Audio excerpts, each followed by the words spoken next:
وما أرسلناك إلا مبشرا ونذيرا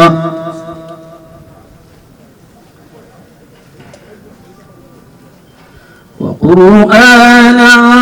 فرقناه لتقرأه على الناس على مكر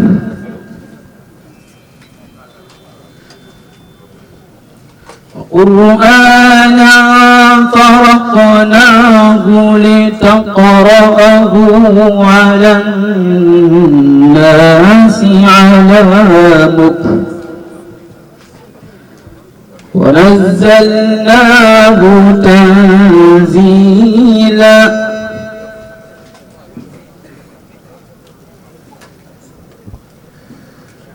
قل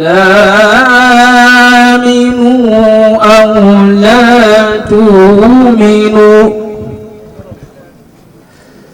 إن الذين أوتوا العلم من قبله إذا يتلى عليهم يخرون للأذقان سجدا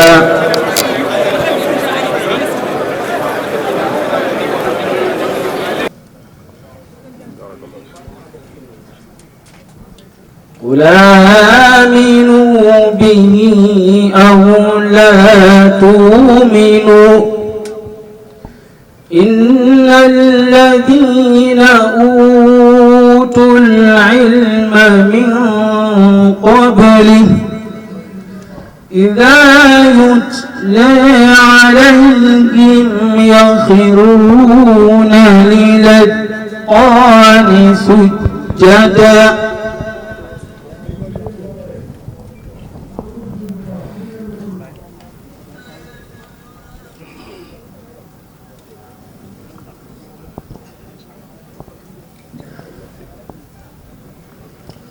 إذا يتلى عليهم يخرون للأذقان سجدا وقل الحمد لله الذي لم يتخذ ولدا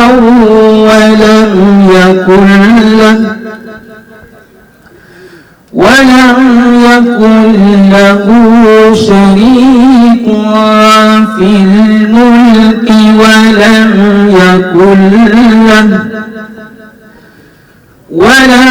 يكن له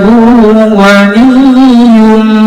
من الذل وكبره تكبيرا. بسم الله الرحمن الرحيم. إذا جاء نصر الله والفتح ورأيت الناس يدخلون في دين الله أفواجا فسبح بحمد ربك واستغفره إنه كان توابا. صدق الله العظيم. Région de Kaffrine, Serigne Babacar Kane. ci biir délégation bi ñu mun ci ràññee le préfet du département de Koungheul Souleymane Ndiaye. ci biir délégation bi ñu mun ci ràññee le sous-préfet de l'arrondissement de Ida Mouride. ci biir délégation bi ñu mun ci ràññee les honorables députés El Hadji Gueye, Ndeye Awa Dieng. ci biir délégation bi ñu mun ci ràññee le président du conseil départemental représenté par M. Koli Diouf Ndaw ci biir délégation bi ñu mun ci ràññee le maire de la commune de Saly Escale El Hadji Sader Dieng ci biir délégation bi ñu mun ci ràññee la directrice madame Sina Gaye directrice de l'ANPEJ ci biir délégation bi ñu mun ci ràññee le commandant de la compagnie de gendarmerie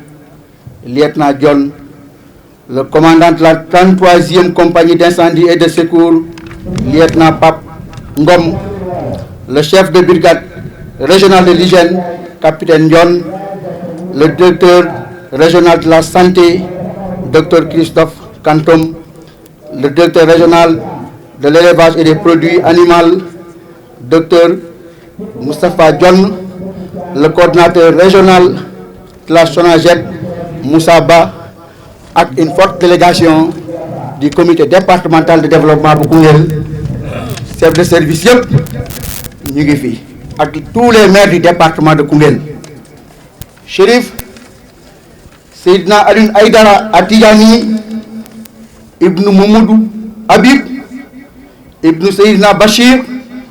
ibnu Seydina Mahmoud ibnu Chérif Mouhamadou Habib ibnu Chérif Cheikh Tidiane Chérif. gan yooyu ñoo ñëw ci ndigalu ministre Momar Talla Ndaw ñëw pour la cérémonie officielle devant représenter le chef de l'État et son gouvernement. kon damay jël kàddu gi jox ko le maire de la commune de Saly Escale El Hadji Sader Dieng kàddu gaa ngi.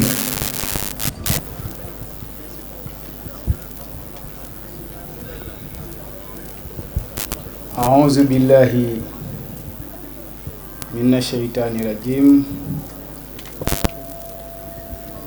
بسم الله الرحمن الرحيم الحمد لله وصلى الله وسلم على المبعوث رحمة للعالمين سيدنا محمد الفاتح الخاتم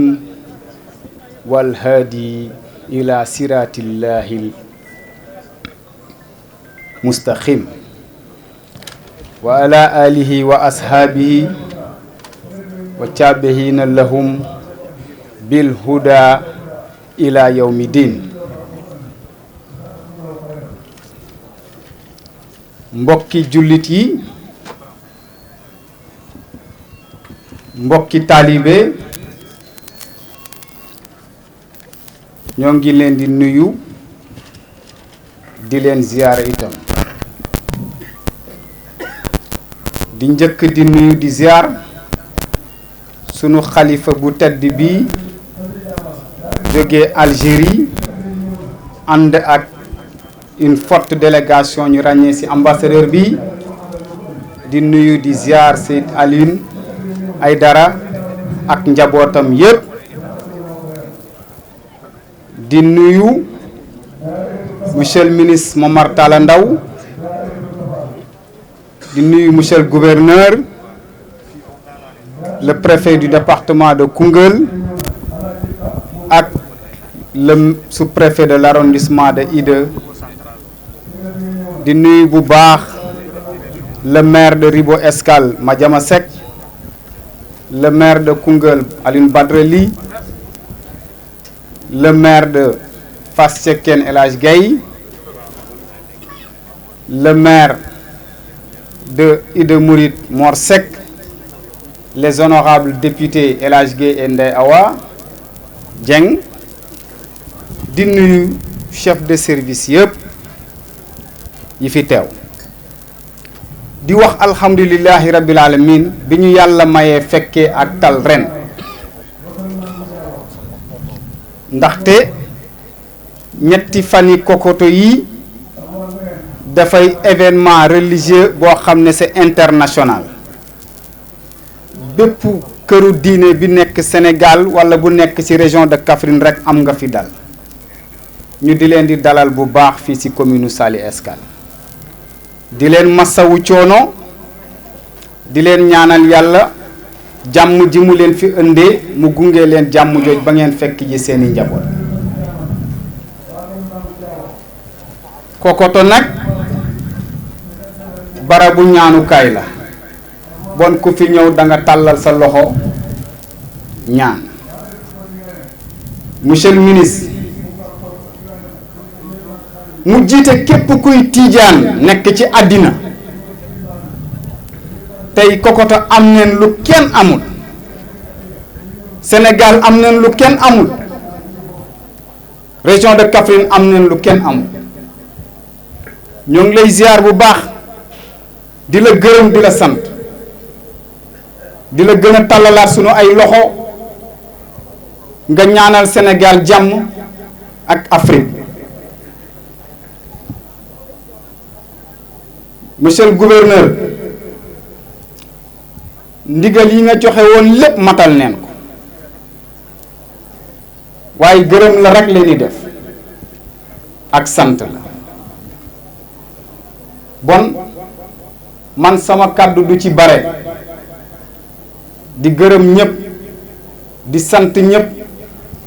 luñ fi def ak luñ fi jëf nekk doom ak nekk taalibe képp moo tax ñu def ko. bon ñoo ngi gërëm ñëpp ñoo ngi sant ñëpp wasalaam. sahud sallallahu alayhi wa sallam. asalaamaaleykum mbokk yi nga xam ne ñoom lañ bokkal jataay bi waaye ñu sant yàlla di wax alhamdulillahi rabbil alamin di ko waxaat di waxaat alhamdulillahi rabbil alamin dellu di waxaat alhamdulillahi rabbil alamin ci li nga xam ne moom la ñu yàlla defal te nga xam ne nekkul loo xamante ne dañ ko sàkkul suñu bopp waaye yàlla moo ñu ko cërale. ku toll ni Bel Arabi jógee ko Algérie bés yi jaral ko mu ñëw Sénégal rek waxuma mu ñëw Kokoto waaye mu ñëw région Kaffrine waaye ñëw Sénégal rek loolu dafa nekk xéwal goo xam ne kenn mënu ko fàggul sa bopp yàlla moo la koy jagleel jox la ko. kon dañuy wax alhamdulillahi rabbil alamin ci loolu ginnaaw bi ñu sant yàlla ñu ngi koy nuyu nag di ko masawu coono yi nga xamante ne moom la jànkontol ba egsi ci dëkk bi di masawu yi tamit surafa yi nga xam ne ñooy ay doomu baayam te mu fekk leen fii ci Sénégal te ñëw di leen jàppale ci bés bi nga xam ne ñoom ñoo ko bokk mu nekk seen bésu maam. loolu dafa nekk loo xamante ne wax dëgg yàlla sant yàlla la ñuy def di ñaan yàlla dañ ko muurloo ci jàmm bi jaaye nabil Mustafa sallallahu alayhi wa sallam. Seydina Seydi Ali bi nga xam ne moo nekk xalifa Serif Mahamadul Habib ñu ngi lay nuyu bu baax di la ziyaara di nuyu njabootu Serif Mahamadul Habib gi yëpp di la wax ne la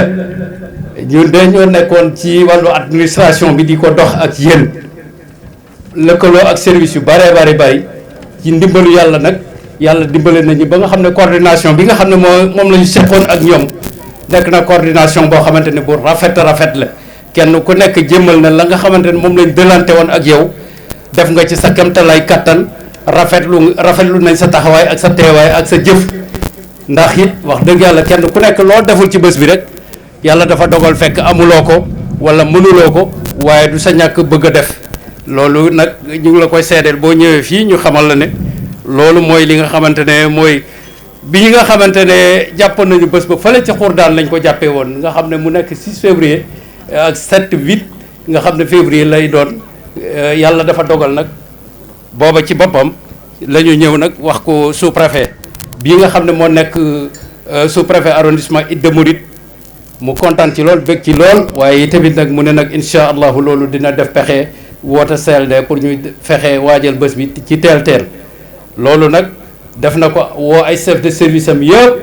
ñu daal di ñëw délocaliser sax fi nga xam ne fa lañ ko waroon defee ci bureau waaye mu ñëw indi ko fii ci bu san Kokoto ji defee ko foofu loolu nag ku ne xam na administration li muy doxee daf ñu waroon woo ñu fekki ko waaye moom moo déplacé wu ñu fekk si ñi ndax bëgg bés bi réussir ci noonu nag bi mu defee loolu la defee bind rapport bi la ñu waxoon yëpp nga xam ne dañu évalué woon ba pare wutaati ay perspectives yoo xamante ne moom lañ bëggoon ñi nga xam ne moom lañ mooy suñu doxalinu ren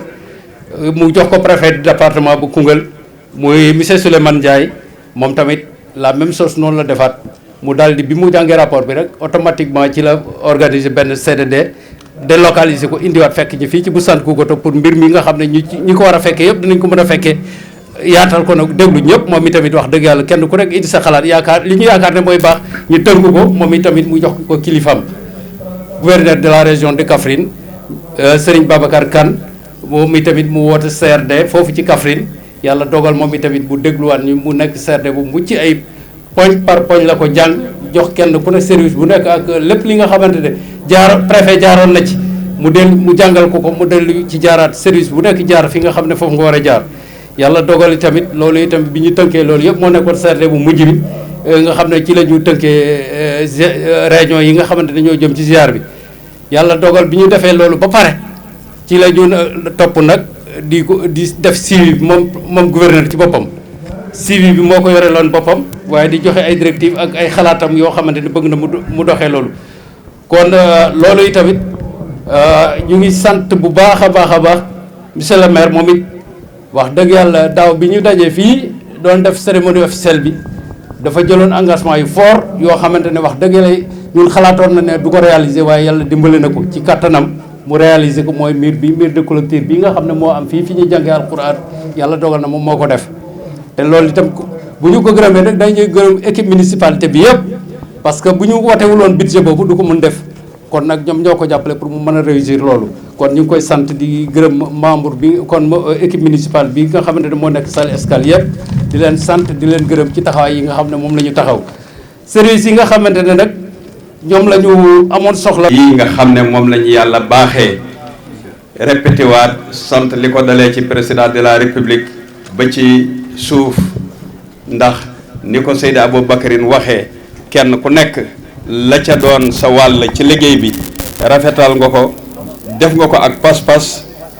tabaarakallahu bu xam ne biir na rawatina nag gouverneur bii nga xam ne muy Seydi Aboubacarine Kane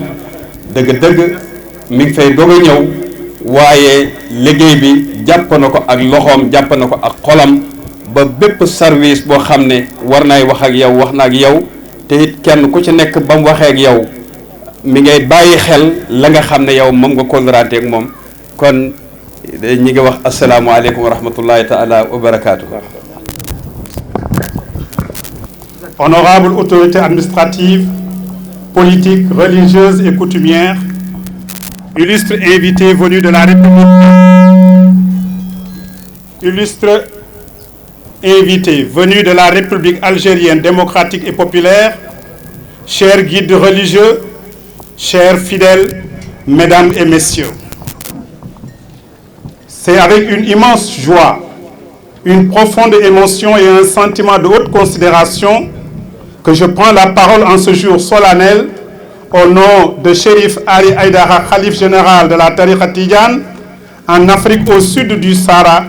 pour souhaiter la chaleureuse bienvenue à l'ensemble des autorités sénégalaises ici présentes, ainsi qu'à nos illustres hôtes venus d'Algérie, terre bénie où est partie la lumière de la Tariqa Tidjane vers l'Afrique et le monde. Nous exprimons une mention toute particulière à la délégation officielle algérienne envoyée par son Excellence le Président de la République algérienne démocratique et populaire, conduite par le Khalife général mondial de la Tariqa Tidjane, son Excellence Chérif Sidi Bel Arabi At-Tidjani, dont la présence honore profondément le Sénégal et confère à la ziaré annuelle de Kokoto une dimension spirituelle, symbolique et diplomatique de tout premier plan. Excellences, Mesdames et Messieurs, permettez-moi d'adresser au nom du Khalife du Sénégal et du comité d'organisation nos remerciements sincères et appuyés aux plus hautes autorités sénégalaises ainsi qu'à l'ensemble des services de l'État, décentralisés comme déconcentrés, qui n'ont ménagé aucun effort pour accompagner, sécuriser et faciliter la tenue de cet événement. Votre engagement constant illustre l'attachement de l'État du Sénégal aux valeurs de paix, de tolérance religieuse, de dialogue et de fraternité entre les peuples. Mesdames et Messieurs, la ziaré annuelle de Kokoto, marquée par un retrait spirituel de 3 jours, constitue un moment privilégié de recueillement, de purification intérieure et de ressourcement spirituel. Elle invite chaque fidèle à renforcer son lien avec Allah subhanahu wa ta'ala à approfondir l'enseignement de Cheikh Ahmed Tidiane Chérif radiyallahu anhu et à s'engager davantage sur la voie de la droiture, de la paix et du service désintéressé de l'humanité. Excellence, au-delà de sa portée spirituelle, cette rencontre fraternelle entre les communautés tidjanes du Sénégal et de l'Algérie revêt une importance diplomatique majeure. Elle rend hommage à son Excellence le Président de la République algérienne démocratique et populaire, Monsieur Abdelmadjid Tebboune, en reconnaissance de son soutien constant, de sa vision éclairée et de son engagement pour le rayonnement du soufisme et de la confrérie tidjane en Algérie, en Afrique et dans le monde. Elle symbolise la solidité des relations historiques, culturelles et spirituelles entre nos deux pays et constitue un cadre privilégié de rapprochement entre les peuples sénégalais et algériens, unis par la même voie spirituelle et par des valeurs communes de paix et de fraternité. Mesdames et messieurs, à cet instant précis, nous magnifions avec respect et reconnaissance la mémoire de feu Chérif Abdou Moutalib Tidiane, qui a su faire de ce retrait spirituel de Kokoto un véritable cadre de communion internationale, rassemblant des fidèles venus de divers horizons autour des idéaux de la tariqa tidjane. Par sa vision, son accompagnement et son dévouement au service de la voie tidjane, il a contribué à inscrire cette ziaré dans une dynamique d'ouverture, de fraternité et de rayonnement spirituel au-delà des frontières. Qu'Allah, le Très-Haut, agrée son œuvre, accepte ses efforts au service de la religion et élève son âme aux stations sublimes de ses illustres ancêtres. Amen. À travers la tariqa tidjane, le Sénégal et l'Algérie disposent d'un levier puissant de diplomatie spirituelle, capable de renforcer la coopération bilatérale dans les domaines religieux, culturels, éducatifs et sociaux, au service de la stabilité, mais aussi au service de la concorde entre les nations. C'est pourquoi nous formulons le vœu ardent que cette ziaré de Kokoto soit un point de départ pour une coopération renforcée et durable entre les communautés tidjanes de nos deux pays, dans un esprit de respect mutuel, de solidarité et de fidélité aux enseignements de notre illustre fondateur. Je ne saurais conclure sans transmettre à l'ensemble des participants les salutations, les bénédictions du Khalif du Sénégal de la tariqa tidjane, Chérif Ali Aïdara, qui invoque Allah, le Très-Haut, afin que cette ziaré de Kokoto soit une source de bienfaits, de paix et de rapprochement entre les cœurs. Qu'Allah raffermisse nos liens fraternels, consolide l'unité de la communauté tidjane, bénisse nos guides religieux, protège le Sénégal et l'Algérie et fasse de cette rencontre un jalon durable de coopération spirituelle, humaine et diplomatique entre nos deux peuples frères. Je vous remercie de votre attention.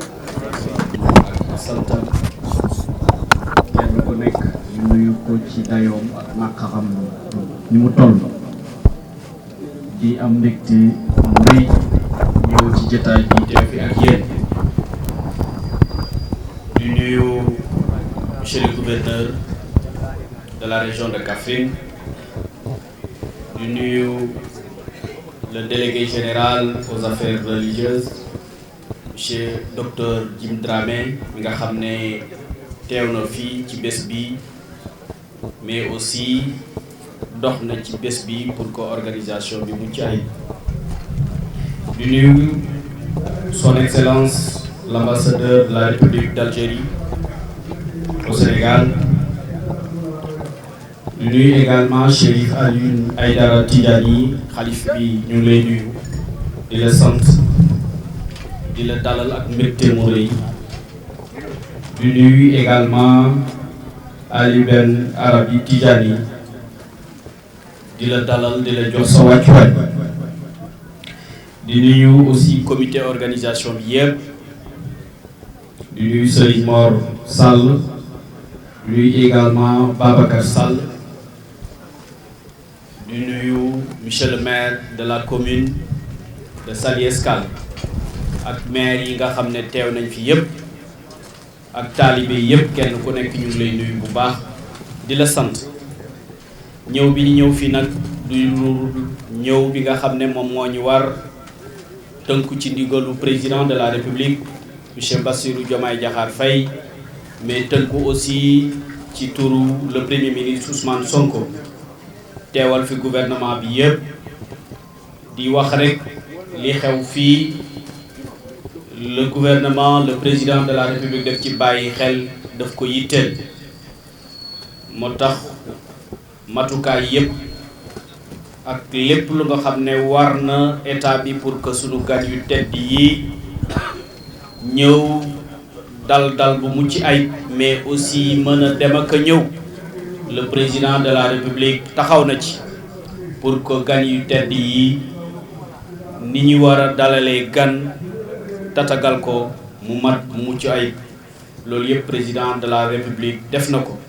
pour wax ne ndaje mii nga xam ne du région bi kese moo fi daje mais Afrique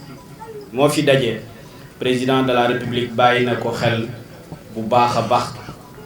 donc ñu sant ko ci loolu di wax rek ndaje mii ndaje mu am solo la mu nga xam ne dafa weesu mbirum diine kese dafa weesu mbirum ñaan mais liñ laan intégration des peuples ndaxte ñi nga xam ne ñooy gëstu ci wàllum intégration politique nangu nañ ne intégration des peuples moo jiitu bu baax a baax intégration politique mu doon lu nga xam ne firnde bi mooy kilifa gi nga xam ne moo jiite tijaan yi ci àdduna bi yépp ñëw fii saafonteeg taalibe yi fekk fi ay mbokkam maanaam jaxaso bi nga xam ne askan wi ñu ngi koy jaxaso ci Afrique dafa weesu mbirum frontière weesu nañ jéego yi nga xam ne sur le plan politique ci maa ngi gërëm tamit monsieur le ministre et le gouverneur yàlla fay leen déplacement bi lu rëy la ci ñun ba pare foog ñu ñaanal leen ak gouvernement bi gis nañ seen taxawaay gis nañ ne ñoo bokk lépp yal na yàlla barkeel lépp yàlla barkeel Sénégal bi jaay rasulillah ñii tamit xewal rek lañ fi andi barkeel nag kenn du ko donn dañ koy ñàkk dégg nga moom barke li leen andil barke maama boobu du jeex mukk fekk àddina baa ngi fii mi ngi fii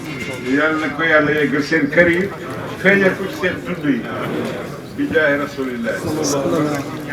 nañ def ñaan rek ndax toogaay bi yàgg